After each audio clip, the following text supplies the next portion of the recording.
নমস্কার দোস্ত। আজকের ছোট্ট একটি শব্দ, যা খুব ছোট কিন্তু এর আলোচ্য বিষয় অনেক বড়, সেটি হলো ভগবান। ভগবান মানে কি? ভগবান হলো ভারতীয় ধর্মের এমন একটি উপাধি যা বৈদিক ধর্ম বা সনাতন ধর্ম মতে ভগবান হচ্ছে নিরিকার।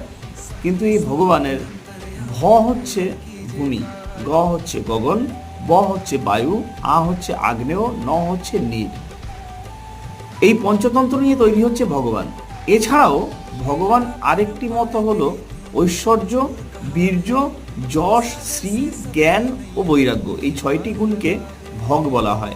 ঈশ্বরকে যখন এই ছয়টি গুণের অধীশ্বর রূপে আরাধনা করা হয়, তখন তাকে ভগবান রূপেই আরাধনা করা হয়। তাহলে আজকে আমরা জানলাম ভগবানের আসল মানে। নমস্কার, জয় হিন্দ, বন্দে মাতরম।